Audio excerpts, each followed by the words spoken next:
अस्सलाम वालेकुम। इंसान जब मर जाता है तो उसके बाद उसके साथ क्या हालात व वाक़यात पेश आते हैं, उसकी ज़िंदगी कहाँ गुज़रती है? उसकी ज़िंदगी आलम बरज़ख में गुज़रती है। अल्लाह ताला ने कुरान में फ़रमाया है, जिसका मफ़हूम है कि जो लोग फ़ौत होके इस दुनिया से चले जाते हैं, तो जब तक क़यामत कायम नहीं होगी उस वक़्त वो एक बरज़ख में होते हैं, यानी एक आड़ में होते हैं, पर्दे में होते हैं। अब वहाँ पर उन रूहों के साथ क्या मामला पेश आ रहा है, इसको अल्लाह ताला बेहतर जानते हैं।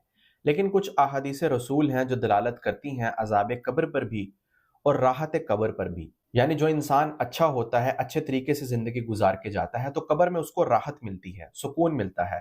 उसकी कब्र एक जन्नत का बाग बन जाती है, जहाँ वो जन्नत की खुशबुएं सूंघता है, ठंडी हवाएं चलती हैं और उसकी कब्र वसी हो जाती है। और इसके बरअक्स जो बदकार आदमी होता है, जो बुरा इंसान होता है, जो अल्लाह ताला की नाफरमानी करके इस दुनिया से जाता है, तो उसको अज़ाब कब्र भी होता है, उस पर अज़ाब नाजिल होता है, उसकी कब्र जहन्नम का एक गड़ा बन जाती है और मुख्तलिफ किस्म की मूज़ी चीज़ें उसे तकलीफ देती हैं। और ये सब मामलात इंसान की रूह के साथ पेश आ रहे होते हैं। और दुनिया में मौजूद इंसान इन चीज़ों को ना तो महसूस कर सकते हैं, ना देख सकते हैं, क्योंकि बरज़ख का मतलब ही पर्दा है।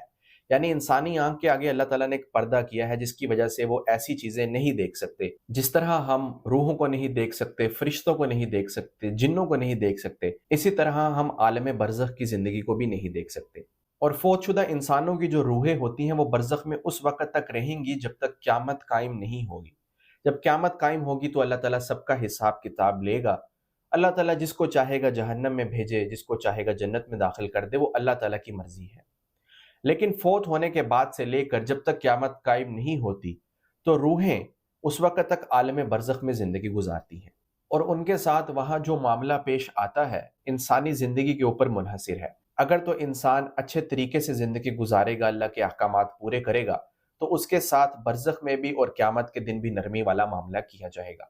लेकिन अगर वो बदकारी के साथ ज़िंदगी गुज़ारेगा, तो बरज़ख के अंदर भी, यानी कि कब्र के अंदर और आखिरत के दिन भी उसके साथ फिर उसको वैसी ही सज़ा दी जाएगी। और इसी वजह से आप सल्लल्लाहु अलैहि वसल्लम ने हमें कुछ ऐसी दुआएं सिखाई हैं कि जिसके अंदर अज़ाब कब्र से बचने की दुआ की गई है। हदीस पाक में हमें ये दुआ मिलती है, अल्लाहुम्मा इन्नी आऊज़ु बिका मिन अज़ाबिल कब्रि व अज़ाबिन नार व मिन फितनतिल महया वल ममात व मिन शर्रि फितनति मसीहिद दज्जाल। अब इस दुआ में इंसान अल्लाह ताला से 5 चीज़ों के बचने की दुआ करता है। पहली, अज़ाब कब्र की, यानी जो बरज़ख का अज़ाब होता है, कब्र के अंदर जो अज़ाब होता है उसकी। फिर अज़ाबिन नार, यानी जहन्नम का जो अज़ाब है, दोज़ख का जो अज़ाब है, उससे बचने की दुआ करता है। फिर वो बचने की दुआ करता है ज़िंदगी की आज़माइशों से, और फिर वो बचने की दुआ करता है मौत की आज़माइशों से, क्योंकि मौत के बाद भी इंसान पर आज़माइशें नाज़िल होती हैं।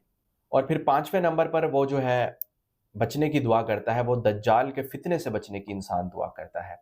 तो इस दुआ को हर इंसान को मामूल बनाना चाहिए, ताकि इंसान इन तमाम अज़ाबात और फितनों से बच जाए।